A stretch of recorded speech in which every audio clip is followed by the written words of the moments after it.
ಶ್ರೀ ಗುರು ಬಸವಲಿಂಗಾಯ ನಮಃ. ಅಜ್ಞಾನತಿಮಿರಾಂಧಸ್ಯ ಜ್ಞಾನಾಂಜನಶಲಾಕಯ ಚಕ್ಷುರುನ್ಮಿಲಿತಂ ಯೇನ ತಸ್ಮೈ ಶ್ರೀ ಗುರವೇ ನಮಃ. ತಸ್ಮೈ ಶ್ರೀ ಗುರವೇ ನಮಃ. ಪರಮ ಪೂಜ್ಯ ಪ್ರಾತಸ್ಮರಣೀಯ ಜಗದಾದಿ ಜಗದ್ಗುರು ಪರಮೇಶ್ವರನ ಪರಾವತಾರಿಗಳು, ಪರಮ ಕಲ್ಯಾಣಕಾರಿ ಪರಮ ದಯಾನಿಧಿ ಜಗದ್ಗುರು ಸಿದ್ಧಾರೂಢರ, ಜಗದ್ಗುರು ಗುರುನಾಥಾರೂಢರ, ವಿಶ್ವಗುರು ಬಸವೇಶ್ವರರ, ಆದಿಶಕ್ತಿ ಬಗಳಾಂಬೆಯ ಪವಿತ್ರ ಪಾದಾರವಿಂದಗಳಲ್ಲಿ ಅನಂತ ಅನಂತ ಕೋಟಿ ಕೋಟಿ ನಮಸ್ಕಾರ ಸಮರ್ಪಣ ಮಾಡಿ, ಪರಮ ಪೂಜ್ಯರು ಪ್ರಾತಸ್ಮರಣೀಯರು, ಪರಮ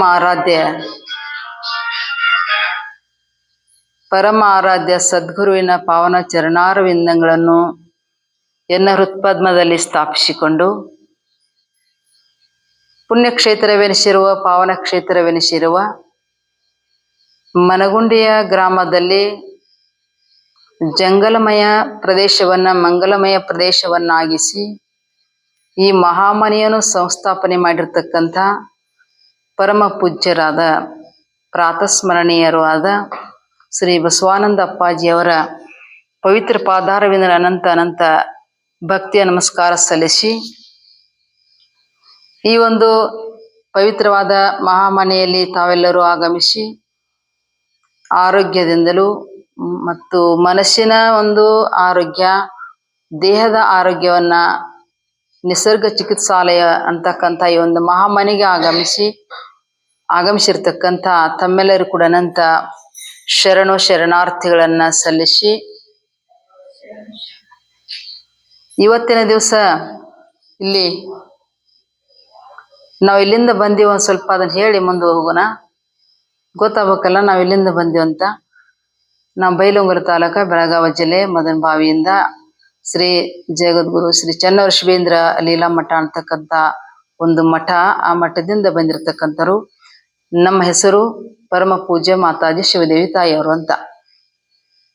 ಇವತ್ತಿನ ದಿವಸ ತಮ್ಮೆಲ್ಲರೂ ನೋಡಿ ನಮಗೂ ಭಾಳ ಸಂತೋಷ, ಖುಷಿ ಅನಿಸ್ತದ. ಇಲ್ಲಿ ನಾ ಹಿಂದಕ್ಕೆ ಒಂದ್ಸಲ ಬಂದಿದ್ದೆ. ಇಲ್ಲಿ 9 ದಿವಸ ಇಲ್ಲಿ ಉಪವಾಸ ಅಂತಕ್ಕಂಥ ಮಾಡಿ ಹೋಗಿದ್ದೇನೆ ನಾನು. ಇಲ್ಲಿ ನನಗೆ ಚಿರಪರಿಚಿತವಾಗಿರ್ತಕ್ಕಂಥ ಇವರೆಲ್ಲರೂ ಅದಾರ. ಲತಾ ತಾಯಿಯವರು, ಲತಾ ಮೇಡಮ್ ಅವರು ನನಗೆ ಫೋನ್ ಹಚ್ಚಿದಾಗ ಬಂದೀವಿ ನಾವು ಇಲ್ಲಿ. ಅಪ್ಪಾರು ಹೇಳಿದರು ಬರ್ರಿ, ನಿನ್ನೆ ಬರ್ರಿ ಅಂದಿದ್ರು, ನಮಗೆ ಬರೋಕ್ಕಾಗಲಿಲ್ಲ. ಆದ ಕಾರಣ ಇವತ್ತಿನ ದಿವಸ ನಾವು ಇಲ್ಲಿ ಬಂದಿದ್ದೀವಿ. ಈ ಒಂದು ಸತ್ಸಂಗದಲ್ಲಿ ಒಂದು ಪ್ರಾರ್ಥನೆಯಲ್ಲಿ ಭಾಗಿ ಅಂತಕ್ಕಂಥ ಆಗಿದೆಯಲ್ಲ, ಭಾಳ ಸಂತೋಷ ಅನಿಸ್ತದ. ಅದಕ್ಕಾಗಿ ಇವತ್ತಿನ ದಿವಸ ಏನು ಹೇಳ್ತಾರ, ಒಂದು 10 ನಿಮಿಷ ಇಲ್ಲಿ ಮಾತನಾಡೋಣ. ಏನು ಅಂತ ಕೇಳಿದ್ರೆ, ನಾವೆಲ್ಲರೂ ಶ್ರೇಷ್ಠವಾಗಿರ್ತಕ್ಕಂಥ ಈ ಮಾನವ ದೇಹವನ್ನ ತೆಗೆದುಕೊಂಡು ಬಂದಿರತಕ್ಕಂಥ ನಾವುಗಳು ಇಲ್ಲಿ ಬಂದಿವಲ್ಲ, ಹೆಂಗೆ ಬಂದೀವಿ, ಯಾವ್ದಕ್ಕೆ ಬಂದೀವಿ, ಏನು ಮಾಡೋದದ, ಭಾಳದ ವಿಷಯ ಇದರಲ್ಲಿ ಮಾತಾಡ್ಬೇಕಂದ್ರೆ ಅಷ್ಟೊಂದು ಸಮಯ ಇಲ್ಲ. ಆದ್ರೂ ಸ್ವಲ್ಪ ಹೇಳ್ತೀನಿ. ಅಂದ್ರೆ ಈ ಮನುಷ್ಯ ಜನ್ಮ ಬರೋದು ಬಹಳ ದುರ್ಲಭ ಅಂತಾರ ಶಾಸ್ತ್ರದಲ್ಲಿ. ಜಂತುನಾಂ ನರಜನ್ಮ ದುರ್ಲಭ ಅಂತ. ಚರಾಚರ ಜೀವರಾಶಿಗಳಲ್ಲಿ ಈಗ ಶಾಸ್ತ್ರದಲ್ಲಿ ಅಂದಾಜು ಮಾಡಿದ್ದಾರೆ 84 ಲಕ್ಷ ಜೀವರಾಶಿಗಳು ಅಂತ. 84 ಲಕ್ಷ ಜೀವರಾಶಿಗಳಲ್ಲಿ ಅತ್ಯಂತ ಅಪರೂಪವಾಗಿರ್ತಕ್ಕಂಥ, ರಕ್ತಪ್ರಾಯವಾಗಿರ್ತಕ್ಕಂಥ ವಸ್ತು, ಒಂದು ಜೀವಿ ಯಾವುದು ಅಂತ ಕೇಳಿದ್ರೆ ಈ ನರದೇಹ. ಈ ನರದೇಹ ಅಂತಕ್ಕಂಥ ನಾವು ಹೆಂಗ್ ಬಂದದಪ್ಪ ನಮಗಂತ ಕೇಳಿದ್ರೆ, ಈ ಪಾಪ ಮತ್ತು ಪುಣ್ಯ ಅಂತಕ್ಕಂಥದ್ದು ಕೂಡಿ ಈ ದೇಹ ಬಂದದಂತೇಳಿ ಶಾಸ್ತ್ರ ಹೇಳ್ತದೆ. ಈ ಪಾಪ ಬಾಳ ಮಾಡಿದ ಅಂತ ಕೇಳಿ ನರಕಕ್ಕೆ ಹೋಗ್ತಾನ ಮನುಷ್ಯ ಜೀವಿ. ಆಮೇಲೆ ಬಾಳ ಪುಣ್ಯ ಮಾಡಿದ ಅಂತ ಕೇಳಿದ್ರೆ ಸ್ವರ್ಗಾದಿ ಲೋಕಗಳು ಪ್ರಾಪ್ತಿ ಆಗ್ತಾವ. 2 ಸಮ ಆದಾಗ ಮನುಷ್ಯ ದೇಹ ಬರ್ತದೆ. ಈ ಮನುಷ್ಯ ದೇಹ ಬಂದಿರತಕ್ಕಂಥ ಸಮಯದೊಳಗ ಈ ಒಂದು ಅದಕ್ಕಂತಾನೆ ಸುಖ ದುಃಖ. ಎಲ್ಲರೂ ಸುಖಿಗಳು ಈ ಜಗತ್ತಿನಲ್ಲಿ ಯಾರು ಇಲ್ಲ. ಎಲ್ಲರೂ ದುಃಖಿಗಳದಾರ ಅಂತ ಕೇಳಿದ್ರೆ ದುಃಖಿಗಳೂ ಯಾರು ಇಲ್ಲ. ಅಂದ್ರೆ ಸಮ ಅಂತ ಅರ್ಥ. ಅದು ಸುಖ ದುಃಖ ಅಲೆ, ಸಮುದ್ರದ ಅಲೆಗಳು ಹೆಂಗ ಬರ್ತಾವಲ್ಲ, ಅಪ್ಪಳಿಸ್ತಾವಲ್ಲ, ಹಂಗ ಜೀವನದಲ್ಲಿ ನಮಗೂ ಸಹಿತವಾಗಿ ಸುಖ ದುಃಖ ಬರ್ತಾವಿಲ್ರಿ. ಎಲ್ಲಾರು ಸುಖಿಗಳದೇರೆ, ದುಃಖ ಐತಂತ ಇಲ್ಲಿ ಬಂದಿರಿ ನೀವು. ಸುಖಿ ಇದ್ರೆ ಬರ್ತಿರ್ಲಿಲ್ಲ. ಜಗ ಮಧ್ಯೆ ಸುಖಿ ಸಾವೇ ಕೋಣಿ ಹೇಳ್ತಾರ ಮರಾಠಿ. ಹಾಗೆ ಜಗತ್ತಿನಲ್ಲಿ ಯಾರು ಸುಖಿಗಳಿಲ್ಲ, ಎಲ್ಲರೂ ದುಃಖಿಗಳೂ ಇಲ್ಲ. ಆದ್ರೂ ಕೂಡ ಈ ನರದೇಹವನ್ನು ತೆಗೆದುಕೊಂಡು ಬಂದೇವಲ್ಲ, ಹೆಂಗ್ ಬಂದದ್ರಪ್ಪ ಈ ದೇಹ ಅಂತ ಕೇಳಿದ್ರ ಬಹಳ ಶ್ರೇಷ್ಠವಾಗಿರ್ತಕ್ಕಂಥ ಜನ್ಮ ಇದು. ಯಾಕೆ ಶ್ರೇಷ್ಠತೆ ಕೊಟ್ರು? ಅದಕ್ಕ ನಿಜಗುಣ ಶಿವರು ಹೇಳ್ಕೊಂಬಂದ್ರು, ನರಜನ್ಮದಿಂದ ದೇಹದಳು ಮಿಗಿಲುಂಟೆ. ಈ ನರಜನ್ಮದಕ್ಕಿಂತಲೂ ಶ್ರೇಷ್ಠವಾಗಿರ್ತಕ್ಕಂಥ ಜನ್ಮ ಯಾವ್ದಾದ್ರು ಐತೇನೋ ಅಂತ ಕೇಳಿದ್ರೆ ಇಲ್ಲ ಅಂತ ಅರ್ಥ ಅದ್ರದ್ದು. ಇಲ್ಲವೇ ಇಲ್ಲ. ಯಾಕಂತ ಕೇಳಿದ್ರೆ ಪಶು ಪಕ್ಷಿಗಳು ಬಂದು ಇಲ್ಲಿ ಕೇಳ್ತಾನಪ್ಪ, ಪುರಾಣ ಪ್ರವಚನ ಪೂಜೆ ಗೀಜೆ ಮಾಡ್ತಾವೇನೋ, ಮಾಡುದಿಲ್ಲ. ಅವಕ್ಕೆ ಜ್ಞಾನ ಐತೇನೋ, ಇಲ್ಲ. ವಿವೇಕ ಬುದ್ಧಿಶಕ್ತಿ ಐತೇನೋ, ಇಲ್ಲ. ಆದ್ರ ಎಲ್ಲಾ ಜೀವರಾಶಿಗಳನ್ನ ಪರಮಾತ್ಮ ನಿರ್ಮಾಣ ಮಾಡಿ ನಾವು ಚಿಂತೆ ಆತಂತ. ಏನ್ ಚಿಂತೆ ಆತ ಅಂತ ಕೇಳಿದ್ರ ಎಲ್ಲಾ ಚರಾಚರ ಜೀವರಾಶಿಗಳನ್ನ ಅಂಡಜ ಪಿಂಡಜ ಸ್ವೇದಜ ಜರಾಯುಜ ಅಂತಕ್ಕಂಥ ಇವನ್ನೆಲ್ಲ ನಾ ಮಾಡೀನಿ. ಆದ್ರೆ ಏನ್ ಮಾಡಿದಂತ ನನ್ನ ಗುರುತು ಹಿಡಿತಕ್ಕಂಥ ಒಂದು ಜೀವಿ ನಾವು ಉತ್ಪತ್ತಿ ಮಾಡ್ಲಿಲ್ಲಲ್ಲ ಅಂತ ತಿಳ್ಕೊಂಡು ಚಿಂತೆ ಆತಂತ. ಆವಾಗ ಏನ್ ಮಾಡಿದ ಪರಮಾತ್ಮ ಅಂತ ಕೇಳಿದ್ರೆ ಈ ಮನುಷ್ಯ ದೇಹ ಐತಲ್ಲ, ಹಿಂಗೊಂದು ರೂಪ ಮಾಡಿದ ಕೂಡಲೇ ಅದ್ ಏನಾತ್ರಿ ದಡ್ಡ ಅಂತ ತೆಳಗ್ ಬೆತ್ತು. ಯಾಕೆ ಜಡ ಇತ್ತು, ಬಿತ್ತು. ಜಡ ಅಂದ್ರೇನು? ಸ್ವ ಇತರ ಜ್ಞಪ್ತಿ ಶೂನ್ಯತ್ವಂ ಜಡತ್ವಂ ಶಾಸ್ತ್ರದ ಲಕ್ಷಣ ಹೇಳ್ಕೊಂಡ್ ಬರ್ತಾರ. ಅಂದ್ರ ಸ್ವ ಅಂದ್ರೆ ಇತರದು, ತಂದು ಜ್ಞಾನ ಇರಂಗಿಲ್ಲ. ಇತರ ಅಂದ್ರ ಹೊರಗಿನ ಬಾಹ್ಯ ವಸ್ತುಗಳ ಜ್ಞಾನನು ಅದಕ್ಕೆ ಇರಂಗಿಲ್ಲ. ಅದಕ್ಕ ಜಡ ಅಂತ ಕರ್ಕೊಂಡ್ ಬರ್ತಾರ. ಅದಕ್ಕ ಇತರ ತಂದು ಜ್ಞಾನ ಇಲ್ಲ, ಪರರದು ಜ್ಞಾನ ಇಲ್ಲ ಅಂತಕ್ಕಂಥ ತಿಳ್ಕೋದಿಲ್ಲ ಅಂದಾಗ ಅದಕ್ಕೆ ಜಡ ಅಂತಕ್ಕಂಥ ಲಕ್ಷಣ ಕೊಟ್ಟಿದಾರ. ಅಂದಾಗ ಇಂಥ ಜಡವಾಗಿರ್ತಕ್ಕಂಥದ್ರಲ್ಲಿ ಪರಮಾತ್ಮ ವಿಚಾರ ಮಾಡಿದ, ಇನ್ ಇದಕ್ ನಾ ಏನ್ ಮಾಡ್ಬೇಕು ಅಂತ ಕೇಳಿದ್ರ ಬ್ರಹ್ಮರಂಧ್ರವನ್ನ ಛೇದಿಸಿ. ಬ್ರಹ್ಮರಂಧ್ರ ಎಲ್ಲೈತಿ? ಎಲ್ಲೈತ್ರಿ ಬ್ರಹ್ಮರಂಧ್ರ? ಎಲ್ಲಾರ್ಗು ಐತಿ. ನಡು ನೆತ್ತಿಯಲ್ಲಿ ಇದೆ. ನಡು ನೆತ್ತಿಯಲ್ಲಿ ಬ್ರಹ್ಮರಂಧ್ರವನ್ನ ಛೇದಿಸಿ ಪರಮಾತ್ಮ ಇದ್ರೊಳಗೆ ಹೋಗ್ಕೊಂತ ಜೀವ ರೂಪದಿಂದ.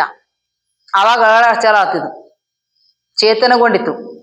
ಆ ಸಮಯದೊಳಗೆ ಏನಾತಂತ ಕೇಳಿದ್ರ ಆ ಚೇತನಗೊಂಡಿರ್ತ ಮನುಷ್ಯ ಅವ ಏನ್ ಮಾಡಿದಂತ ಕೇಳಿದ್ರ ಆ ಹೊತ್ತಿಗೆ ಅವ ಬುದ್ಧಿಶಕ್ತಿ ಕೊಟ್ಟ ಪರಮಾತ್ಮ. ಬುದ್ಧಿ ಐತಿಲ್ಲ ಎಲ್ಲರಿಗೂ? ಬುದ್ಧಿ ಐತಿಲ್ರಿ? ಬುದ್ಧಿ ಐತಿ ಅಂತ ಹೇಳಿ ಬಂದೆವು.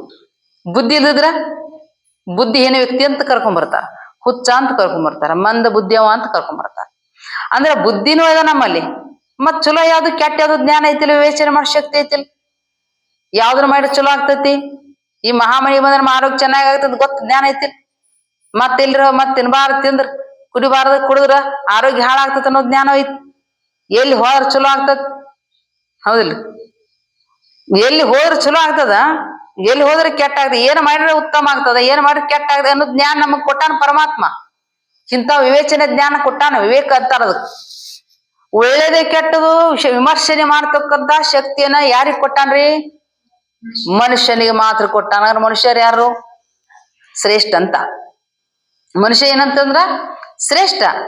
ಅಂತ ಮನುಷ್ಯ ಜನ್ಮವನ್ನು ತೆಗೆದುಕೊಂಡು ಶ್ರೇಷ್ಠ ಜನ್ಮವನ್ನು ತಗೊಂಡು ಬಂದ ನಾವೆಲ್ಲರೂ ಏನ್ ಮಾಡ್ಬೇಕ್ರಿ? ಈಗ ನಮ್ಮ ಸ್ವರೂಪ ತಿಳ್ಕೊಬೇಕಾಗ್ಯದ. ಅಂದ್ರ ನಾನು ಯಾರು, ಈ ದೇಹ ಬಂದಿರತಕ್ಕಂಥ ಕಾರಣ ಏನು? ಹಿಂದಿನ ಜನ್ಮದಲ್ಲಿ ಲಿಂಗವನು ಮರೆದನಾಗಿ, ಜಂಗಮವನು ಜರೆದನಾಗಿ. ಹೌದಿಲ್ರಿ? ಮತ್ತ ಈ ಜನ್ಮ ಯಾಕೆ ಬಂದತ್ತ ನಮಗದಕ್ಕೆ? ಹಿಂದಿನ ಜನ್ಮ ಲಿಂಗ ಪೂಜೆ ಮಾಡಿಲ್ಲ, ಹಿಂದಿನ ಜನ್ಮ ಮಹಾತ್ಮರನ್ನ ಸೇವೆ ಮಾಡಿಲ್ಲ, ಹಿಂದಿನ ಜನ್ಮದಲ್ಲಿ ಪರಮಾತ್ಮ ಯಾವುದು, ನಾನು ಯಾವುದು, ಈ ಜಗತ್ತಂದ್ರೆ ಜ್ಞಾನ ವಿಮರ್ಶೆ ಮಾಡ್ಕೊಂಡಿಲ್ಲ. ಆ ಜ್ಞಾನ ಪಡ್ಕೋದೇ ಇರೋದ್ರಿಂದ ನಾವೇನಾಗಿದ್ದೀವಿ? ಈಗ ಜನ್ಮ ತಗೊಂಡ್ ಬಂದೇವಿ. ಇಂಥ ಒಂದು ಜನ್ಮ ತಗೊಂಡು ನಾವು ಮನುಷ್ಯ ಜನ್ಮ ತಗೊಂಡು ಬಂದೇವಿ. ಯಾವ್ದಕ್ ಬಂದೇವ್? ಅದಕ್ಕೆ ನಮ್ ಸ್ವರೂಪ ತಿಳ್ಕೊಳಕ್ ಬಂದೇವಿ. ಎಲ್ಲ ತಿಳ್ಕೊಳಿಕ್ ಬಂದೇವ್ ಅಂದಾಗ ಈ ಒಂದು ತಿಳುವಳಿಕೆ ಕೊಟ್ಟಿರ್ತಕ್ಕಂಥ ಪರಮಾತ್ಮ ನಮಗ ಬುದ್ಧಿಶಕ್ತಿ ಯಾವ ಪ್ರಾಣಿಗಳು ಪಶುಗಳಿಗೆ ಯಾವಕ್ಕೂ ಕೊಟ್ಟಿಲ್ಲ. ಕೊಟ್ಟಿದ್ದಾನೆ? ನೀವು ಕೊಟ್ಟಿಲ್ಲ. ಆದ್ರೆ ಮನುಷ್ಯನಿಗೆ ಮಾತ್ರ ಈ ವಿವೇಕ ಅಂತಾರ. ಅದಕ್ಕ ವಿವೇಕ. ಆ ವಿವೇಕ ಅಂತಕ್ಕಂಥದ್ದನ್ನ ಆ ಭಗವಂತ ನಮ್ಮೆಲ್ಲರಿಗೂ ಬುದ್ಧಿಶಕ್ತಿಯಲ್ಲಿ ಕೊಟ್ಟು ಕಳ್ಸ್ಯಾನ ಅಂತಂದಾಗ ಶ್ರೇಷ್ಠ ಅಂತ. ಜಂತುನಾಂ ನರಜನ್ಮ ದುರ್ಲಭಂ.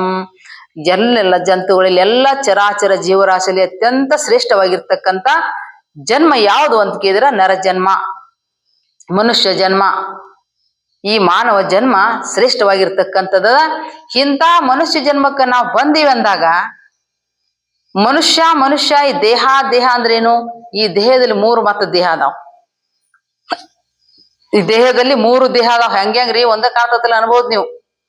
ಹೌದಿಲ್ಲ? ಶಾಸ್ತ್ರದೊಳಗ 3 ದೇಹ ಅಂತ ಬರ್ಕೊಂಡ್ ಬಂದಾರ. ಹೆಂಗ್ರಿ ಅಂತ ಕೇಳಿ ಕಾಣಿಸ್ತಕ್ಕಂಥ ಈ ಸ್ಥೂಲ ದೇಹ. ಇದು 25 ತತ್ವಗಳು ಕೂಡಿರ್ತಕ್ಕಂಥ ಇದೊಂದು ಸ್ಥೂಲ ದೇಹ ಅಂತ ಕರ್ಕೊಂಡ್ ಬರ್ತಾರ. ಸ್ಥೂಲ ದೇಹ ಅಂದ್ರೇನು? ಜಡವಾಗಿರ್ತಕ್ಕಂಥ ದೇಹ. ಕಣ್ಣಿಗೆ ಕಾಣ್ತಕ್ಕಂಥ ದೇಹ ಕಾಣಿಸ್ತದಿಲ್ಲ ನಮ್ಗೆಲ್ಲರಿಗೂ, ನೋಡ್ತೀವಿಲ್ಲ ಎಲ್ಲಾರನು, ಕಣ್ಣಿಗೆ ಕಾಣಿಸ್ತೈತಿ. ಈ ಕಣ್ಣಿಗೆ ಕಾಣ್ತಕ್ಕಂಥ ಈ ಸ್ಥೂಲ ದೇಹ ಹೆಂಗ್ ತಯಾರಾಗ್ಯದ್ರಿ? ಹೆಂಗ್ ತಯಾರಾಗ್ಯದ? ತಂದೆ ತಾಯಿ ಉಂಡಿರ್ತಕ್ಕಂಥ ಆಹಾರದಿಂದ, ಅನ್ನದಿಂದ ತಯಾರಾಗಿರ್ತಕ್ಕಂಥದ್ದು, ರಜವೀರ್ಯದಿಂದ, ಜಡವಾಗಿರ್ತಕ್ಕಂಥ ರಜವೀರ್ಯದಿಂದ ಈ ದೇಹ ತಯಾರಾಗೈತಿ. ಈ ತಯಾರ್ ಆಗಿರ್ತಕ್ಕಂಥ ಜಡದೇಹ ಇದು ಅನ್ನಮಯ ಶರೀರ ಅಂತಾನೂ ಕರ್ಕೊಂಡ್ಬರ್ತಾರ, ಸ್ಥೂಲ ದೇಹನೂ ಅಂತ ಕರ್ಕೊಂಡ್ಬರ್ತಾರ. ಈ ದೇಹ ಮತ್ತೆ ಹೆಂಗ ಆಗ್ತದ್ರಿ? ಅನ್ನ ಇವತ್ತು ಮಾಡಿದ ಅನ್ನ ನಾಳೆ ಹಳಿಸಿ ಹೋಗ್ತದೆ, ಕೆಟ್ಟ ಹೋಗ್ತದ ನಾಳೆಗೆ. ಹಂಗ ಈ ದೇಹ ಆದ್ರೂ ಕೂಡ ಅಂತ ಅನ್ನವನ್ನು ಉಂಡ ತಯಾರಾಗಿರ್ತಕ್ಕಂಥ ಈ ದೇಹ ಇದು ಕೂಡ ಒಂದ್ಸಲ ಏನಾಕತ್ರಿ? ಕೆಟ್ಟ ಹೋಗ್ತೈತಂತ. ಕೆಟ್ಟ ಹೋಗತ್ತಿದು. ಮೊದಲು ಸಣ್ಣ ಕೂಸುಗಳು ಇದ್ದೀವಿ, ಬರಬರ್ತ ಏನಾತ್ರಿ? ಷಡ್ಭಾವ ವಿಕಾರದ ಕೂಡಿರ್ತಕ್ಕಂಥ ದೇಹ ಅಂತ ಕರ್ಕೊಂಡ್ಬರ್ತಾರ ಶಾಸ್ತ್ರದಲ್ಲಿ. ಷಡ್ಭಾವ ವಿಕಾರದಿಂದ ಮೊದಲು ಇರಾಕೇನೆ ಇಲ್ಲ. ಈ 100 ವರ್ಷದಿಂದ ಇದ್ದೀವನ್ನ ನಾವು ಎಲ್ಲಾರು ಇದ್ರಿ ಇಲ್ಲ. ಇನ್ನು 100 ವರ್ಷದಿಂದ ಇರ್ತೇವ ನಾವು? ಇರಂಗಿಲ್ಲ. ಅದಕ್ಕಂತಾನೆ ಭಗವದ್ಗೀತೆಯಲ್ಲಿ ಭಗವಂತ ಹೇಳ್ಕೊಂಡ್ ಬಂದ, ಅವ್ಯಕ್ತಾನಿ ಭೂತಾನಿ ವ್ಯಕ್ತ ಮಧ್ಯಾಹ್ನಿ ಭಾರತ ಅವ್ಯಕ್ತಾನಿದನಾನ್ಯವ ತತ್ರ ಕಾಪರಿದೇವನ ಅಂತ ತಿಳ್ಕೊಂಡು ಹೇಳ್ಕೊಂಬಂದ್ರು. ಮೊದಲು ನಾವು ಇರ್ಲಿಲ್ಲ, ಮಧ್ಯದಲ್ಲಿ ಕಂಡಿವಿ, ಆಮೇಲೇನು ಇರಂಗಿಲ್ಲ. ಅವ್ಯಕ್ತಾನಿ ಭೂತಾನಿ, ಭೂತಗಳ ಮಧ್ಯ ಇದ್ದೀವಿ ನಾವು. ವ್ಯಕ್ತ ಮಧ್ಯಾಹ್ನಿ ಭಾರತ, ಮಧ್ಯದಲ್ಲಿ ಮಾತ್ರ ಕಾಣಿಸಾಕತ್ತೇವೆ ಅರ್ಜುನ. ಅವ್ಯಕ್ತಾನಿ ಮಾತ್ರ ನಾವು ಅವ್ಯಕ್ತ ಆಗಿಬಿಡ್ತೇವೆ, ಇರಂಗಿಲ್ಲ ಅಂತ. ಎಷ್ಟೋ ಮಂದಿ ಹೋಗಿದಾರಲ್ಲಿ ಈಗ, ಅವ್ಯಕ್ತ ಆಗಿದಾರೆ. ಇಲ್ಲಿ ಈಗ ಇನ್ನು ಮುಂದ್ ಬಾಳ ಹುಟ್ಟಾರವ್ರು ವ್ಯಕ್ತ ಅದಾರ್ನ ಹಂಗ ಗೌಪ್ಯವಾಗಿ. ಈಗ ನಾವೆಲ್ಲ ತೋರತೇವೆ ಮಧ್ಯದಲ್ಲಿ, ವರ್ತಮಾನ ಕಾಲದಲ್ಲಿ. ಹಾಗೆ ಈ ದೇಹ ಆದ್ರೂ ಕೂಡ ಈ ತೋರ್ತದ, ಮತ್ತೊಂದ್ಸಲಿ ಹೋಗ್ಬಿಡ್ತದ. ನೀರ ಮೇಲಿನ ಗುರುಳಿ ನಿಜವಿಲ್ಲೋ ಹರಿ ದಾಸರಾಡ್ಕೊಂಬಂದಾರ. ಅಂತ ನಶ್ವರವಾಗಿರ್ತಕ್ಕಂಥ ಈ ದೇಹದಲ್ಲಿ ನಾವು ಬಂದು ಶಾಶ್ವತವಾಗಿರ್ತಕ್ಕಂಥದನ್ನ ಪಡ್ಕೋಬೇಕಾಗ್ಯದ. ಏನ್ರಿ? ಶಾಶ್ವತವಾಗಿರ್ತಕ್ಕಂಥದ್ದು ಯಾವ್ದ್ರಿ ಅಂತ ಕೇಳಿದ್ರ, ಶಾಶ್ವತವಾಗಿರ್ತಕ್ಕಂಥ ಹೇಳ್ತೀನಿ ಕೇಳ್ರಿ. ಸ್ಥೂಲ ದೇಹದ ಮುಗಿತು, ಇನ್ನು ಕಾರಣ ದೇಹ ಅಂತದ. 3 ದೇಹದ ಬಗ್ಗೆ ಬಿಡಿಸ್ಬೇಕಲ್ಲ. ಆ ಕಾರಣ ದೇಹ 17 ತತ್ವದಿಂದ ಕೂಡಿರ್ತಕ್ಕಂಥದ್ದು ಸೂಕ್ಷ್ಮ ದೇಹ ಅಂತ ಕರ್ಕೊಂಡ್ಬರ್ತಾರ. ಸ್ಥೂಲ ದೇಹ, ಸೂಕ್ಷ್ಮ ದೇಹ, ಕಾರಣ ದೇಹ.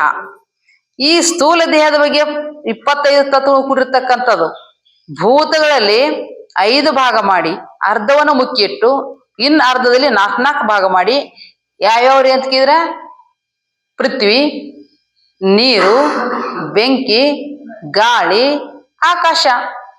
ಈ ತತ್ವಗಳು 5 ಮೊದಲು ಹೆಂಗಿದ್ರಿ? ಸಪ್ರೇಟ್ ಆಗಿದ್ದು. ಸಪ್ರೇಟ್ ಕ್ವಾಡ್ ಬಿದ್ದಿದ್ದು ಅಂದ್ರೆ ನಿಮಗ್ ಟೇಬಲ ಕುರ್ಚಿ ಹಾಕಾವೇನೋ? ಆಗಂಗಿಲ್ಲ. ಅವನೇನ್ ಮಾಡ್ಬೇಕ್ರಿ? ಮಷಿನ್ಕಾಯಿ ಕೊರಿಸಿ ಮಾಡಿ ಎಲ್ಲಾ ಮಾಡಿದ್ರಿಂದ ಟೇಬಲ ಕುರ್ಚಿ ಇತ್ಯಾದಿ ನಿಮ್ಗೆ ಏನ್ ಮನಿ ಸಾಮಾನು ಒಬ್ಬರಿಗೆ ಬೇಕಾಗ್ತಾವ, ಮಾಡಾಕ್ ಬರ್ತೈತಿ. ಹಂಗ ಇವು ಸಪ್ರೇಟ್ ಇದ್ರೆ ಏನ್ ಕೆಲಸ ಆಗ್ಲಿಲ್ಲ. ಅವನು ಪರಮಾತ್ಮ ಪಂಚೀಕರಣ ಮಾಡಿದ. ಪಂಚೀಕರಣ ಮಾಡಿ 25 ತತ್ವ ಕೂಡಿರ್ತಕ್ಕಂಥ ಇವೆಲ್ಲಾ ತನ್ಮಾತ್ರೆಗಳು, ದೇಹಗಳು, ಸೂಕ್ಷ್ಮ ದೇಹ, ಇವೆಲ್ಲ ಏನ್ ಮಾಡಿದ ಪರಮಾತ್ಮ ನಿರ್ಮಾಣ ಅಂತಕ್ಕಂಥದ್ದನ್ನ ಜೀವಿಗಳೆಲ್ಲ ನಿರ್ಮಾಣ ಮಾಡಿದ ಅಂತ ತಿಳ್ಕೊಂಡು ಶಾಸ್ತ್ರದ ಬಹಳ ವಿಸ್ತಾರವಾಗಿ ಮಾಡಿದ್ದಾರೆ. ಅಷ್ಟೊಂದೆಲ್ಲ ಹೇಳಕ್ ನಮ್ಗೆ ಸಮಯ ಇಲ್ಲ. ಸಮಯ ಬಹಳ 10 ನಿಮಿಷ ಅಂತ ಇದಾರೆ ಇಲ್ಲಿ. ಆಯ್ತು, 8 ಗಂಟೆಗೆ 2 ನಿಮಿಷ ಆಗಿದೆ ಈಗ. ಅದ್ರ ಸಲ ಇನ್ನು ಮುಂದುವರ್ಸೋಣ ಸಾಕ್ರಪ್ಪ. ಅದಕ್ಕಾಗಿ ಇಲ್ಲಿ ಏನ್ ಹೇಳ್ತಾರ ಅಂತ ಕೇಳಿದ್ರ, 25 ತತ್ವ ಕೂಡಿರ್ತಕ್ಕಂಥದ್ದು ಈ ಸ್ಥೂಲ ದೇಹ, 17 ತತ್ವದಿಂದ ಕೂಡಿರ್ತಕ್ಕಂಥದ್ದು ಸೂಕ್ಷ್ಮ ದೇಹ, ಕಾರಣ ದೇಹ ಅಂತಾರ ಅಜ್ಞಾನ. ಅಂದ್ರೆ ಈ ಸ್ಥೂಲ ದೇಹಕ್ಕೂ ಮತ್ತು ಸೂಕ್ಷ್ಮ ದೇಹಕ್ಕೂ ಎರಡಕ್ಕೂ ಕಾರಣವಾಗಿರ್ತಕ್ಕಂಥದ್ದಕ್ಕ ಅಜ್ಞಾನದ ಕಾರಣ ಹುಟ್ಟು ಬರ್ಬೇಕಾದ್ರೆ, ನಾವೆಲ್ಲ ಹುಟ್ಟು ಬರ್ಬೇಕಾದ್ರೆ ಅಜ್ಞಾನ ಕಾರಣ ಆಗೈತಿ. ಅದಕ್ಕೆ ಅಜ್ಞಾನ ಅದೇನಾಗ್ತದ ಅಂತ ಕೇಳಿದ್ರೆ ಅದಕ್ಕ ಕಾರಣ ದೇಹ ಅಂತ ಕರ್ಕೊಂಡ್ಬರ್ತಾರ. ಇದೆಲ್ಲ ಏನ್ ಹೇಳ್ಬೇಕಾಗೈತೆ ಅಂತ ಕೇಳಿ ತಿಳ್ಕೊಬೇಕಾಗೈತೆ. ನಾವ್ ಹೆಂಗ್ ಹುಟ್ಟಿದೀವಿ ಏನ್ ಗೊತ್ತಾಗಬೇಕಲ್ಲ ನಮಗ. ನಾವ್ ಮುಂದೆ ಏನ್ ಮಾಡ್ಬೇಕಾಗ್ಯದ ಗೊತ್ತಾಗಬೇಕಲ್ಲ ನಮಗ. ಅದ್ರ ಸಲುವಾಗಿ ಸ್ಥೂಲ ದೇಹ ಅಂತಕ್ಕಂಥದ್ದು ಈ ದೇಹ ಇಲ್ಲೇ ಪಂಚಮಹಾಭೂತದಿಂದ, ಅದಕ್ಕಂತಾನೆ ಬಸವಣ್ಣವ್ರು ಒಂದು ವಚನ ಹೇಳ್ಕೊಂಬಂದಾರ. ಏನ್ ಹೇಳಿದಾರ ಅಂತ ಕೇಳಿದ್ರ, 5 ಸಂಘದಿಂದ ಬಂದೆ ನೋಡಯ್ಯ, 5 ಸಂಘದಿಂದ ನಿಂದೆ ನೋಡಯ್ಯ, 5 ತಮ್ಮ ತಮ್ಮ ಬಟ್ಟೆಯಲ್ಲಿ ಹೋದ ಮೇಲೆ ನಾನೊಬ್ಬನೇ ನೆಸಂಗಿಯಾಗಿ ಉಳಿದೆನು ಕೂಡಲ ಸಂಗಮ ದೇವ. ಬಸವಣ್ಣವ್ರು ಹೇಳ್ಕೊಂಬಂದ್ರಿ ಮಾತನ್ನ. ಯಾಕಂತ ಕೇಳಿ 5 ಸಂಘ ಅಂದ್ರೆ ಏನು? ಪಂಚಮಹಾಭೂತಗಳು. ಏನ್ರಿ? ಪಂಚಮಹಾಭೂತದ ಸಂಘದಿಂದ ನಾವೆಲ್ಲರೂ ಬಂದೇವಿ. ನಾಳೆ ಪಂಚಮಹಾಭೂತಕ್ಕೆ ಅವನು ಕಡ್ನ ತಂದಿರ್ತಿರಲ್ಲ, ಅವ್ನ್ ಕೊಡ್ತಾರಿಲ್ಲ. ಮತ್ತ ಹಂಗ ಇವು ನಾವು ಪಂಚಮಹಾಭೂತದಿಂದ ಕಡ್ನ ತಗೊಂಡ್ಬಂದೇವು. ಕೊನೆ ಹೋಗೋ ಮುಂದೆ ಏನ್ ಮಾಡ್ಬೇಕ್ರಿ? ಈಗ ಕೊಟ್ಟು ಹೋಗಬೇಕಾ? ನಾ ಕೊಡುದಿಲ್ಲ ಗೆಬ್ಬಿಗೆ ಒದ್ದಕ್ಕೆ ತಗೊಂಡ್ ಹೋಗಾರ ಅವ್ರು. ಎಂಬುದನ್ ಬರ್ತಾನಲ್ಲ, ಹೆಡಕಿಗೆ ಒಯ್ದಿರ್ತಾನ ನಾವು. ಹೆಡಕಾನೆ ಚೆಲ್ತಾರ ನೋಡ್ರಿ ನೀವು. ಯಾಕಂದ್ರೆ ಒಲ್ಲಿ ಜೀವ ಬಾಳ ಇದೈತಿ. ಯಾಕಂತ ಕೇಳಿದ್ರೆ ಯಪ್ಪ ಎಲ್ಲಾ ಎಂತ ಚಲೋ ಮನಿ ಕಟ್ಟೇನಿ, 3 ಮಾಡಿ ಮನಿ ಕಟ್ಟೇನಿ, ಸಾಕಷ್ಟು ಹೊಲ ಐತಿ, ಮಕ್ಳೆಲ್ಲ ನೌಕರಿ ಮಾಡ್ತಾರ, ಅಗದಿ ಸುಂದರವಾಗಿ ನನ್ನ ಸುಖದಿಂದ ಇಟ್ಟಿದಾರ. ಹೇ ಯಮ್ಮ ಹೋಗಪ್ಪ ಮುಂದಂತಾನ, ಬರ್ತೇನಂತಾನ, ಹೋಗಪ್ಪ ಹೋಗೋ ನಾಳೆ ಬರ್ತೇನೆ ಹೋಗಂತ. ನಾವು ಇನ್ನೊಂದೆರಡು ಸುಖ ಇದೀನಿ, ಈಗ ಸುಖ ಆಗೈತಿ ನನಗ. ಸಣ್ಣ ಹಿಡ್ಕೊಂಡು ಇಲ್ಲಿ ತನಕ ಬರೀ ದುಃಖದಾಗ ನಾ ಜೀವನ ಕಳೆದೆ. ನೀವು ಈಗಟ್ ಏನೋ ಮಕ್ಳು ಸುಖವಾಗಿ ಇರಂತೆ ಇಟ್ಟಿದಾರು ಅಂತಂದ್ರ ನೀವಳೆ ಬಂದಪ್ಪ ಮಾರಾಯ ನನ್ ಕಾಡಕ್ ಅಂತಾನ ಎಮ್ಮನ ಅಂತಾನಿಲ್ರಿ. ಮತ್ತ ಸುಖವಾಗಿದ್ದ ಸಾಯ್ಬೇಕು ಅನಸ್ತೇನೆ ಯಾರಿಗಾರ? ಯಾರಿಗೂ ಆಗಂಗಿಲ್ಲ. 2 ದಿವ್ಸ ಇರ್ಬೇಕು ಅನಸ್ತತಿ. ಆದ್ರ ಅವಂತಾನು ಯಮ್ಮ ಕೇಳ್ತಾನ ನಮ್ಮಪ್ಪನ ಕೇಳಾಕ ಅವ ಏನ್ ಮಾಡ್ತಾನ್ರಿ? ಅವ ಕರ್ಕೊಂಡು ಹೇಳ್ಕೊಂಡು ಹೋಗ್ತಾನ. ದರ ದರ ದರ ದರ ಪಾಸೆ ಹೋದೇ ಬಿಡ್ತಾನ ಹಗ್ಗ ಎಲ್ಲಿ ಕೊಳ್ಳಿ ಒಗಿತಾನಂತ ಕೊಳ್ಳ ಅದಕ್ಕ ಹಿಂಗ ಏನಾಗ್ತದೆ ಮಲ್ ಚೆಂಡ ಚೆತ್ತಾನ ನೋಡ್ರಿ. ಆಮೇಲೆ ದೇಹ ಬೀಳ್ತೈತಿ. ಎಳ್ಕೊಂಡು ಹೋಗಿ ಕೆಸ ಅವನ ಪಾಪ ಪುಣ್ಯ ನೋಡ್ತಾನವ್. ಭೂಮಿ ನೀನ್ ಕಳ್ಸಿನಿ, ಇಂಥ ಸುಂದರ ದೇಹ ಕೊಟ್ಟು ಕಳ್ಸಿನಿ, ಏನೇನ್ ಮಾಡಿ ಒಂದಪ್ಪ ಅಲ್ಲಿ? ಯಾಕಂದ್ರೆ ನಿನಗೆ ಬುದ್ಧಿ ಕೊಟ್ಟೀನಿ, ವಿವೇಕ ಕೊಟ್ಟಿದ್ದೇನೆ, ವಿಮರ್ಶೆ ಮಾಡೋ ಶಕ್ತಿ ಕೊಟ್ಟಿದ್ದೇನು, ಸುಂದರ ದೇಹ ಕೊಟ್ಟಿದ್ದೇನು, ಎಲ್ಲ ಅವಯವಗಳು ಸುಂದರವಾಗಿ ಕೊಟ್ಟಿದ್ದೇನು. ಇಷ್ಟೆಲ್ಲ ಕೊಟ್ಟ ನಿನಗೆ ಹುಟ್ಟಕ್ಕಿಂತ ಮೊದಲ ನನಗೆ ಇರಾಕಾಲೆ ಭೂಮಿ ಕೊಟ್ಟಿದ್ದೇನು, ನೀರ್ ಕೊಟ್ಟಿದ್ದೇನು, ಉಸಿರಾಡ್ಸ ಗಾಳಿ ಕೊಟ್ಟಿದ್ದೇನು, ಬೇಸಾಗ ಗಾಳಿ ಬೆಂಕಿ ಕೊಟ್ಟಿದ್ದಾನಿಲ್ರಿ. ಎಲ್ಲ ಕೊಟ್ಟು ನಿನಗೆ ವ್ಯವಸ್ಥೆ ಮಾಡಿ ನಿನಗೆ ಅಲ್ಲಿ ಕಳಿಸಿದ. ನೀ ನನ್ನ ನನ್ನ ನೆನಪು ಮಾಡಿದಿ? ಪರಮಾತ್ಮನ್ ನಾವ್ ಎದ್ ಕೂಡಲೇ ಎಷ್ಟು ನೆನಪು ಮಾಡ್ತೇವು? ಎದ್ ಕೂಡಲೇ ಚಾ ಅದ ನೆನಪಕ್ಕೈತಿ. ಪರಮಾತ್ಮ ಹೇ ಭಗವಂತ, ಹೇ ಶಿವ, ರಾಮ, ಕೃಷ್ಣ ಅಂತ ಬರ್ತೈತೆ ನಮಗ್? ಬರ್ತೈತೆ? ಸಂಸ್ಕಾರ ಇದ್ದಾರು ಬರ್ಬೋದು. ಯಾಕ ಮಠ ಮಂದಿರಗಳಿಗೆ ಹೋಗಿ ಗುರುವಿನ ಮಕ್ಕಳಾದವ್ರು ಬರ್ತೈತಿಲ್ಲ ಅಂತ ನಂಗಿಲ್ಲ. ಆದ್ರ ಇನ್ ಯಾವ್ದೋ ಸಂಸ್ಕಾರಹೀನ ಜನ ಇರ್ತಾರ. ಸಂಸ್ಕಾರಹೀನ ಜನರಿಗೆ ಪರಮಾತ್ಮನ ಜ್ಞಾನ ಬರಂಗಿಲ್ಲ. ಎದ್ ಕೂಲಿ ಹೊಲ ಏನಪ್ಪ ಮಾರೆ ಮಳಿನ ಬರುವತ್ತು, ಎಟ್ಟು ಬೆಳಿ ಬರ್ತೈತೋ ಇಲ್ಲೋ ಇದ ಚಿಂತೆ ಮಾಡ್ಕೋತಿರ್ತಾನ. ಹೌದಿಲ್ಲ? ಹಾಗೆ ನಮ್ಮ ಅನಂತ ಪ್ರಕಾರವಾಗಿರ್ತಕ್ಕಂಥ ಚಿಂತೆಗಳು ಇರ್ತಾವಲ್ಲ, ಅವನ್ ಮಾಡಿರ ಬರ್ತೈತೇನೋ ಚಿಂತೆ ಪರಿಹಾರ ಆಗ್ತೈತೇನೋ ಅಂತ ಕೇರಿಲ್ಲ. ಅದ್ರ ಬದಲಿ ನೀ ಚಿಂತನೆ ಮಾಡೋ ಪರಮಾತ್ಮನ ಭಗವಂತನ ಸ್ಮರಣ ಮಾಡು, ಅವೆಲ್ಲ ತಾನೇ ಏನಾಗ್ತಾವ ಅಂತ ಕೇಳಿದ್ರ ಪರಿಹಾರ ಅಂತಕ್ಕಂಥದ್ದು ಆಗ್ತದ. ಅದ್ರ ಸಲುವಾಗಿ ನೀ ಏನ್ ಮಾಡು ಅಂತ ಕೇರ, ಈ ನರದೇಹ ಅಂತಕ್ಕಂಥದ್ದು ಬಹಳ ಶ್ರೇಷ್ಠವಾಗಿರ್ತಕ್ಕಂಥ ನರದೇಹ ಇದು. ಇದನ್ನ ಒಂದ್ಸಲ ನಾವು ತಗೊಂಡು ಬಂದ್ವಿ, ಪರಮಾತ್ಮನ ಅನುಗ್ರಹದಿಂದ ನಾವೆಲ್ಲ ಇಲ್ಲಿ ಬಂದೇವ್ ಅಂದಾಗ, ಕೂಡಲ ಸಂಗಮ ದೇವನೊಲಿಸಲು ಬಂದ ಪ್ರಸಾದ ಕಾಯ. ಪ್ರಸಾದಕ್ಕೆ ನಾವ್ ಎಷ್ಟು ಮಹತ್ವ ಕೊಡ್ತೇವಿ. ಒಂದಿಷ್ಟ ಇರ್ಲ ಅದು 2 ಕೈ ಒಡ್ಡಿ ಹೆಂಗ್ ತಗೋತೀವಲ್ಲ, ಎಷ್ಟು ಮಹತ್ವ ಕೊಡ್ತೇವೆ, ಎಷ್ಟು ಶ್ರದ್ಧೆ ಭಕ್ತಿಯಿಂದ ತಗೋತೀವಲ್ಲ, ಅದೇ ರೀತಿಯಾಗಿ ನರದೇಹ ಕೂಡ ಪ್ರಸಾದ ಹೆಂಗ್ ನಾವು ತಗೋತೀವಿ, ಹಂಗ ಈ ದೇಹ ಎತ್ತಬೇಕತ್ತ ಸಂಸಾರವನ್ನ ಮಾಡಿ, ವಿಷಯಾದಿಗಳನ್ನ ಭೋಗಿಸಿ, ಮಾಡಬಾರದನ್ನ ಮಾಡಿ, ತಿನ್ನಬಾರ ತಿಂದು, ಕುಡಿಬಾರ ಕುಡುದು, ಜೀವನ ಎಲ್ಲ ಬರಬಾದ್ ಮಾಡ್ಕೊಂಡು ಪಾಪದ ಗಂಟು ತಲೆ ಮೇಟ್ಕೊಂಡು ಹೋಗ್ಬೇಡಪ್ಪ ಮಾರಾಯ ಅಂತಾರ ಅವ್ರ ಮಹಾತ್ಮರು. ನಮಗೆ ಎಚ್ಚರಿಸ್ತಾರ. ಅಂತದ್ ಮಾಡ್ಲಾರ್ದ ನೀ ಏನ್ ಮಾಡಪ್ಪ ಅಂತ ಕೇಳಿದ್ರ, ಒಳ್ಳೊಳ್ಳೆ ಪುಣ್ಯದ ಕೆಲಸ ಮಾಡು, ಸತ್ಸಂಗವನ್ನ ಮಾಡು, ನಾಮಸ್ಮರಣೆ ಮಾಡು, ಪರಮಾತ್ಮನ ಪ್ರಾರ್ಥನೆ ಕೀರ್ತನ ಕೇಳು ಹೇಳ್ತಾರ ಅವ್ರು. ಮಾಡು, ಧ್ಯಾನ ಮಾಡು, ಲಿಂಗ ಪೂಜೆ ಲಿಂಗಾರ್ಚನೆ ಮಾಡು. ಇವನ್ನೆಲ್ಲ ಮಾಡೋದ್ರಿಂದ ಅದಕ್ಕಾಗಿ ಬಂದಿ ನೀನು. ಅದನ್ನ ಬಿಟ್ಟು ನೀ ಏನೇನೋ ಮಾಡಾಕತ್ತಿಲ್ಲಪ್ಪ ನೀನ. ಮುಖ್ಯವಾಗಿ ನಿನ್ನ ಸ್ವರೂಪ ತಿಳ್ಕೋ ಸಲುವಾಗಿ ನೀನು ಪರಮಾತ್ಮ ಕಳಿಸಿದಾನು. ಆ ಸ್ವರೂಪ ಜ್ಞಾನ ಕಡೆ ಯಾರ ಲಕ್ಷ್ಯ ಇಲ್ಲ. ದುಡಿದೈತಿ ದನ ದೊಡ್ಡಂಗ ದುಡಿದದ, ಮತ್ತೇನ್ ಗಳಿಸುದದ. ನಾವ್ ಯಮ ಕರ್ದಲ್ಲಿ ಅಲ್ಲೇ ಬ್ಯಾಂಕ್ನಾಗ ಟ್ರೆಜರಿ ಅಂದ್ರೆ ಕಿಸ್ಯಾಗ ಪಾಕೆಟ್ ಬೆಟ್ ನಡೆದಪ್ಪ. ನೀ ಬಂದದ್ದೆ ಅದಕ್ಕ. ಬಂಗಾಲಿ ಸಂತಿ ಮಾಡ ಗಡಬಿಡಿ ಸುಳ್ಳ ಯಾಕ ತಿರುಗ್ತಿ ಮೊಳಕೋಡಿ ಅಂತ ಬೈದ್ರ ಅವ್ರ. ಅದಕ್ಕ ಮೊಳಗತಿ ಯಾಕೆ ತಿರುಗ್ತೀನೋ ಅಂದ್ರ ಅವ್ರು, ಬಡ ಒಳ್ಳೊಳ್ಳೆ ಸಂತಿ ಮಾಡ್ಕೋ. ಒಳ್ಳೊಳ್ಳೆ ಸಂತಿ ಅಂದ ಕೂಡಲೇ ಸಂತ್ಯಾಗ ಪೇಟೆ ಮಾಡ ಬಂಗಾರ ಬೆಳ್ಳಿ ಕರೆ ಮಾಡೋದನ ಒಳ್ಳೊಳ್ಳಿದ ಚಲೋ ಐತೆ ಅಂತೇಳಿ ಇಲ್ಲ. ಆಧ್ಯಾತ್ಮ ಜ್ಞಾನ, ನಮ್ಮ ಸ್ವರೂಪ ಜ್ಞಾನ, ನಾ ಯಾರು, ಈ ನರದೇಹ ಅಂದ್ರೇನು, ಪರಮಾತ್ಮ ಅಂದ್ರೇನು, ಸುತ್ತಿರ್ತ ಪ್ರಪಂಚ ಅಂದ್ರೇನು, ಇಂಥ ದಿವ್ಯ ಜ್ಞಾನವನ್ನು ಮಾಡಿಕೊಂಡ್ರೆ ನೀನ್ ನರಜನ್ಮ ಸಾರ್ಥಕತೆ ಆಗ್ತತಿ. ಇಲ್ದಕ್ ಆಗಂಗಿಲ್ಲ ಅಂತಾರ. ಇದು ಹೆಂಗ ಬಂದಿ ಹಂಗ ನಡಿಪ, ಹೆಂಗ ಬಂದಿ ಹಂಗ ಹೋದ್ರಿ ನೀವು ಫಲ ಅದ. ಅದಕ್ಕೊಂದು ಒಂದ್ ದೃಷ್ಟಾಂತ ಹೇಳಿ ಮುಗಿಸ್ತೇನೆ. ಏನಪ್ಪಾ ಅಂತ ಕೇಳಿದ್ರ, ಹೆಂಗ ಬಂದಿ ಹಂಗಂದ್ರ, ಒಂದ್ ಊರ ಒಂದ್ ಹಳ್ಳಿ. ಆ ಹಳ್ಳಿ ಒಳಗ ಒಬ್ಬ ಮನುಷ್ಯಾಗ ಒಂದ್ ಕುದುರೆ ಸಿಕ್ಕಿತ್ರಿ.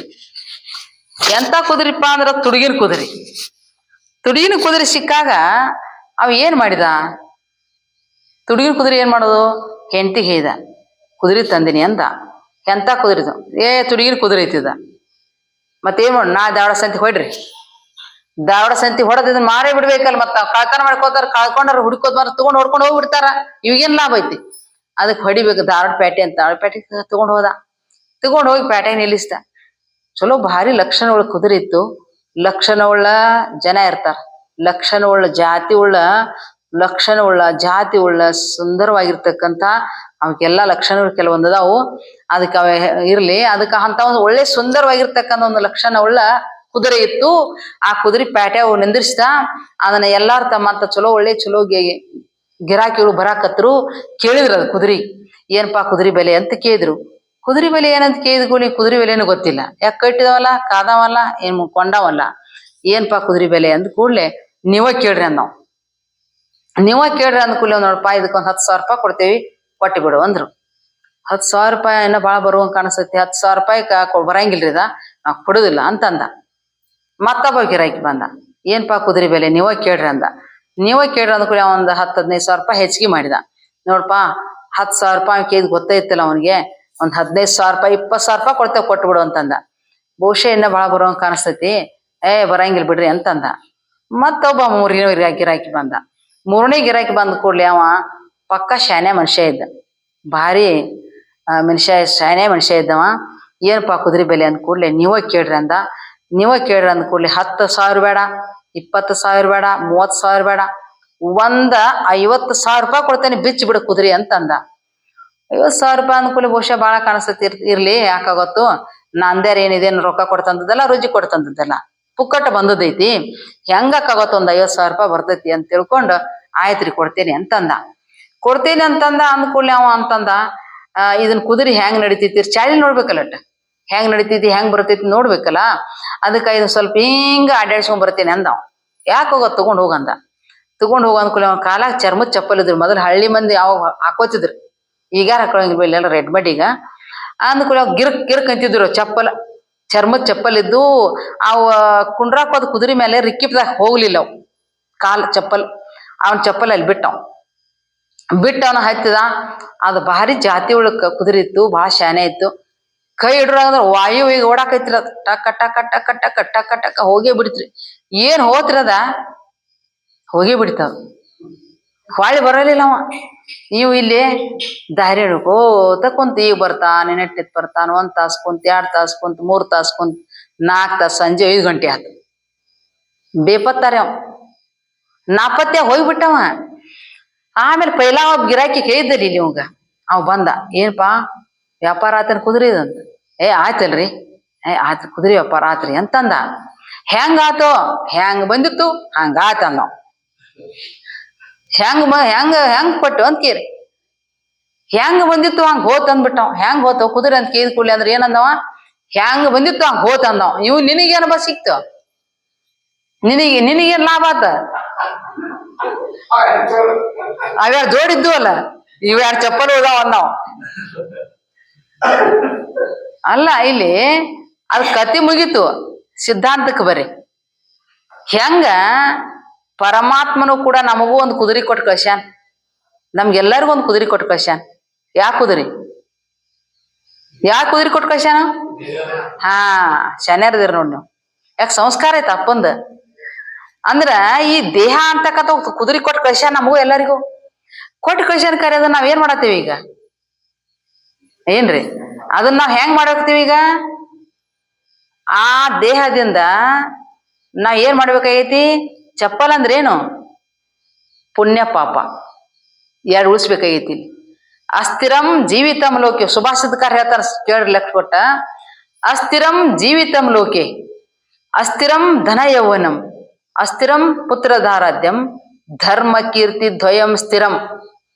ಸುಭಾಷಿತಕಾರ ಹೇಳ್ಕೊಂಡ್ಬರ್ತಾರ ಸಂಸ್ಕೃತದಲ್ಲಿ. ಅಸ್ಥಿರಂ ಜೀವಿತಂ ಲೋಕಿ, ಈ ಲೋಕದಾಗ ಅಸ್ಥಿರವಾಗಿರ್ತಕ್ಕಂಥ ಜೀವ ಇದು. ಶಾಶ್ವತವಾಗಿ ಇಲ್ಲಿ ಯಾರು ಇರಾಕ್ ಬಂದಿಲ್ಲ. 1000 ವರ್ಷ ಶಾಶ್ವತ ಇರಾಕ್ ಬಂದಾರ ಇಲ್ಲಾರ? ಶಾಶ್ವತವಾಗಿ ಯಾರು ಇರಾಕ್ ಬಂದಿಲ್ಲ, ಎಲ್ಲಾರು ಹೋಗೋದನ್ನೇ ಒಂದ್ ದಿವ್ಸ ಎಲ್ಲಾರು ಜಾಡಿಸ್ಕೊಂಡ್ 3 ದಿನದ ಮೂಳ ಜಾಡಿಸ್ಕೊಂಡ್ ಏಳ, ಹೌದಿಲ್ರಿ? ಮತ್ತ 3 ದಿವಸದ ಮೂಳ ಇದು ಜಾಡಿಸ್ಕೊಂಡ್ ಎದ್ದು ಹೋಗುದದ. ಶಾಶ್ವತ ಇಲ್ಲಿ ಯಾರು ಇರಾಕ್ ಬಂದಿಲ್ಲ, ಹೋಗುದದ ಇಲ್ಲಿ. ಅಸ್ಥಿರಂ ಜೀವಿತಂ ಲೋಕೆ. ಈ ಜಗತ್ತಿನಲ್ಲಿ ಅಸ್ಥಿರವಾಗಿರ್ತಕ್ಕಂಥ ಜೀವದಾನ. ಅಸ್ಥಿರಂ ಪುತ್ರಧಾರ. ಬೇಕಾದ ಪ್ರೀತಿ ಮಕ್ಕಳು ಹೆಂತಿದಾರ ಅಂದ್ರು ಕೂಡ ಅವ್ರ್ಯಾರೇನ್ ಅಸ್ಥಿರದಾರನ? ಅವ್ರ ಶಾಶ್ವತ ಅದಾರೇನ್? ಅವರು ಅಸ್ಥಿರನ. ನಿಮ್ಮನ್ ಬಿಟ್ಟ ಅವ್ರಾರ ಹೋಗ್ತಾರು, ಅವ್ರನ್ನ ಬಿಟ್ಟ ಇವ್ರ್ಯಾರ ಹೋಗ್ತಾರು. ಇಷ್ಟೆಲ್ಲ ಲೋಕದಾಗಿದ್ರು ಅಂದ್ರ ಅದು ಶಾಶ್ವತ ಇಲ್ಲ.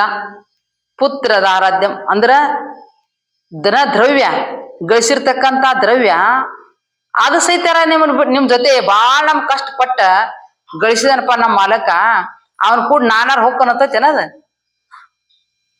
ಕೊಟ್ಟಿಗ್ಯಾಕ ಇಟ್ಟಿರ್ತಕ್ಕಂಥ ದನಗಳು ಅಂತಾವ್, ಟ್ರಂಕ್ನ್ಯಾಗ ಟ್ರೆಜರಿ ಇಟ್ಟಿರ್ತಕ್ಕ ಬಂಗಾರ ಬೆಳ್ಳಿ ಬ್ಯಾಂಕ್ನಾಗ ಇಟ್ಟಿರ್ತಕ್ಕಂಥ ದುಡ್ಡು ಅಲ್ಲೆಲ್ಲೇ ಉಳಿತಾವ್. ಅವು ಬಂದ್ ನಿಮ್ಗ ಉಳ್ಸಂಗಿಲ್ಲ. ಅವು ಸಹಿತ ನಿಮ್ ಜೊತೆ ಬರಂಗಿಲ್ಲ ಅಂದಾಗ ಇನ್ನು ಬರು ಎರಡ್ ಅದಾವ್ರಿ. ಅವ್ ಯಾವ ಅಂತ ಕೇಳಿದ್ರ ಧರ್ಮ ಕೀರ್ತಿ ದ್ವಯಂ ಸ್ಥಿರಂ.